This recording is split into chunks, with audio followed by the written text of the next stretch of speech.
Makalipas ang 2 taong pagtatago, natunton sa Quezon City ang lalaki inireklamo ng pangmomolestya umano sa isang menor de edad sa Cabusao, Camarines Sur.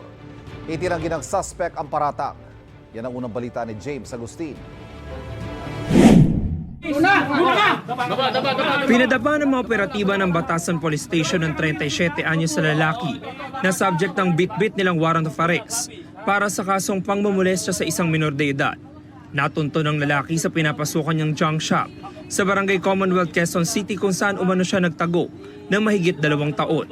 Ang krimen nangyari umano sa Cabusao, Camarines Sur noong 2022. Lumalabas sa ating investigasyon na ang kanyang complainant pala dito ay isang minor at kamag-anak pa mismo ng kanyang asawa.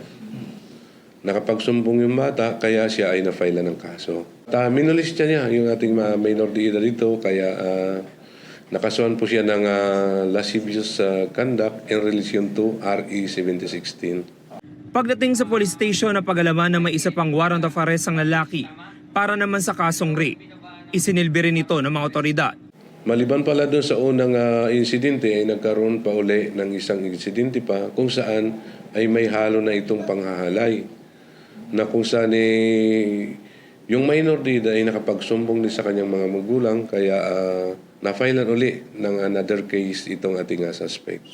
Una sa most wanted list persons ng Cabusao Municipal Police Station ng lalaki, itinanggi niya mga paratang sa kanya. Nagbabantay ako sa construction noon ng barracks.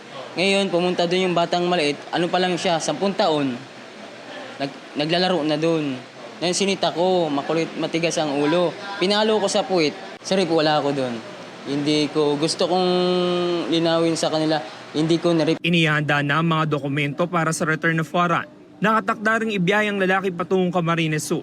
Ito ang unang balita. James Agustin para sa GMA Integrated News. Kapuso, para laging una ka sa mga balita, bisitahin at mag-subscribe sa GMA Integrated News sa YouTube. Sa mga kapuso abroad, samahan nyo kami sa GMA Pinoy TV at sa www.gmanews.tv.